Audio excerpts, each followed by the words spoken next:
Panel speaker గారు, last audit year 2018-19 ఇప్పుడు పూర్తవుతుంది. అంటే గత 4 ఏళ్ల సంది ఆడిట్ కూడా లేదని చెప్పి నేను మనవి చేస్తున్నాను.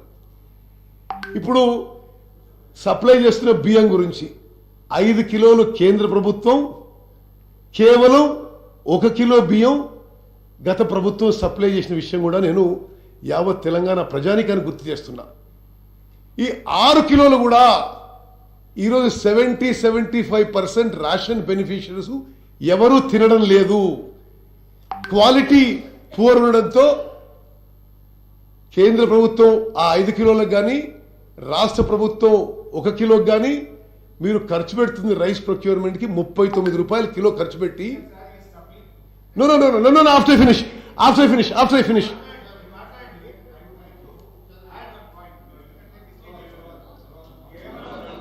నేను అయిపోయినా మాట్లాడి మీరు గంటలు మాట్లాడుతున్న సపడే కూర్చున్నావు.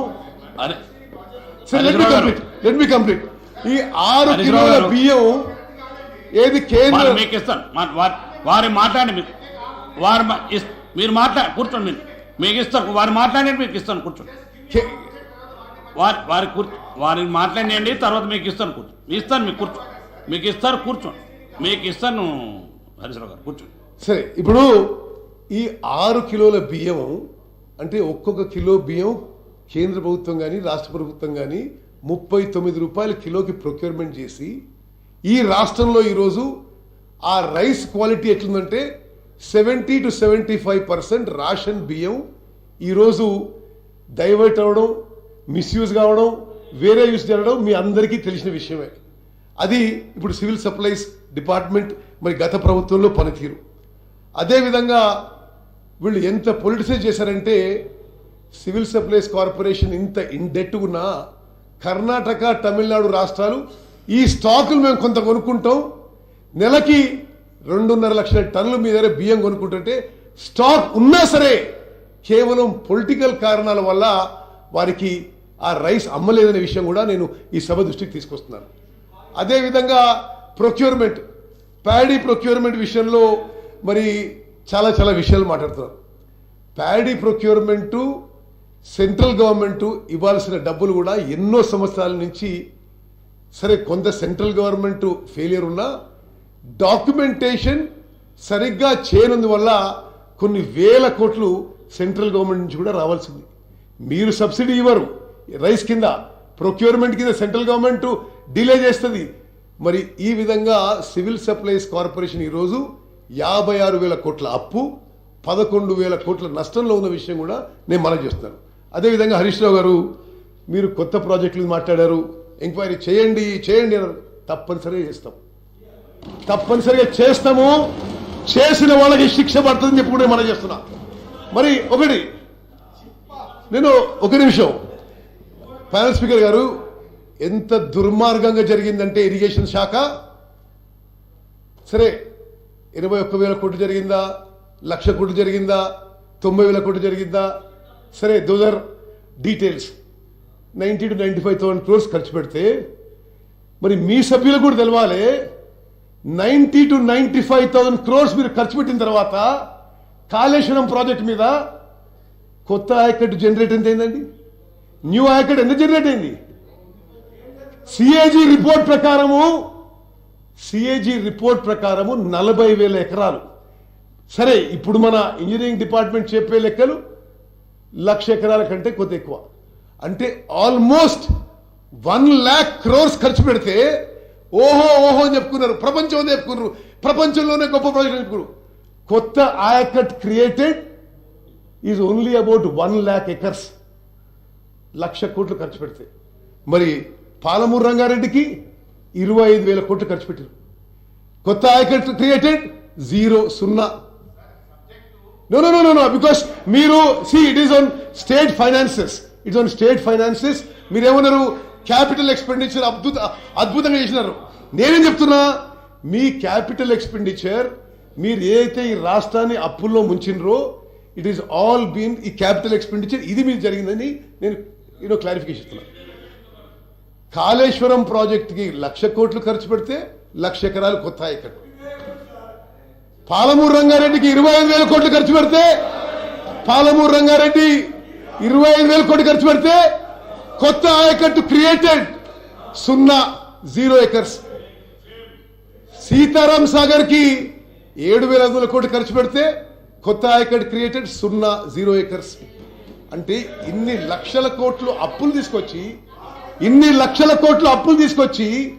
మీరు కొత్త ఆయకట్టు క్రియేట్ చేయకుంటే ఈ రాష్ట్రాన్ని అప్పులో ముంచిన వాళ్ళు కాదా అని నేను అడుగుతున్నా. అదేవిధంగా స్పీకర్ గారు ఇది మొత్తం శాసనసభకి తెలంగాణ ప్రజానికాన్ని జరగాలి. మేడిగడ్డలో జరిగిన విషయం criminal negligence.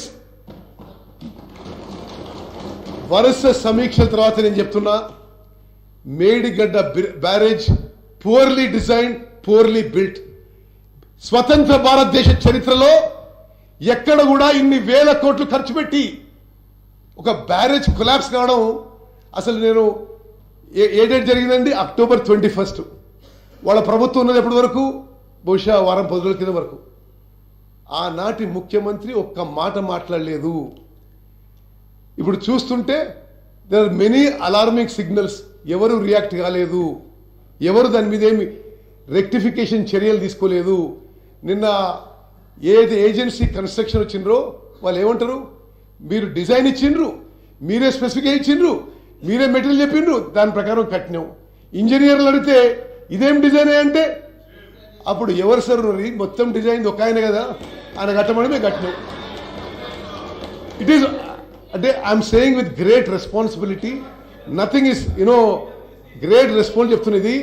Medigadda barrage pear, ఆ పియర్ ఉంటుంది కదా, బ్లాక్ నెంబర్ 7, వాళ్ళని ఐ విట్నెస్ అడిగితే పెద్ద శబ్దం వచ్చింది, కొలాప్స్ అయిపోయింది. ఒక్కసారి 5 feet కొలాప్స్ అయిపోయింది లోపలికి. సరే నేను అడిగిన what is the worst scenario, what is the best scenario. వాళ్ళ అదర్ ఏజెన్సీస్తో as a government is a continuous process. I try to protect interest of Telangana people and the government. How do we rectify situation? వాళ్ళు ఏమంటారంటే, సరే ఇప్పుడు ఏదో October 21 జరిగితే ఈరోజు ఏంది 15th or 16th 17th 18th, ఇప్పటి వరకు సరే ఆ 40 రోజుల్లో వాళ్ళు కంటిన్యూ 40 రోజుల్లో సీరియస్ ఇన్వెస్టిగేషన్ ఎంక్వైరీ కూడా జరగలేదు. ఇప్పుడు ఎల్ఎన్టీ ఎక్స్పర్ట్స్ ఏమంటారంటే, మాకు ఉన్న అభిప్రాయంలో జియాలజీ సరిగా చెక్ చేయలేదు, డిజైన్ సరిగా లేదు, కాబట్టి పియర్ యొక్క ఫౌండేషన్ కొలాప్స్ అయింది. మరి ఏం చేయాలి? దానికి మొత్తం బ్లాక్ 7 యొక్క లాంగవిటీ గురించి మరి ఏం చేయగలుగుతామో మరి వాళ్ళు ఇంకా ఇన్వెస్టిగేషన్ చేస్తున్నారు. But it is such a serious lab. మరి హరీష్ రావు గారు, మరి మీరు అందరూ ఇంత పెద్ద పెద్ద మాటలు మాట్లాడినరు, మేము అద్భుతంగా ప్రాజెక్ట్ కట్టినాం. మీరు కట్టిన మీ మాటల్లో అతి అద్భుతమైన ప్రాజెక్టు పరిస్థితి ఇది. అంటే అప్పు తీసుకొచ్చి కట్టినది ఇది మేడిగడ్డ బ్యారేజ్. అన్నారం సుందిల్లా రెండిటికి క్రాక్స్. దానికి ఇప్పుడు రిపేర్స్ చేపట్టాలి. అలా 2 TMC వాటర్ ఉంటే డీ వాటర్ చేయాలి.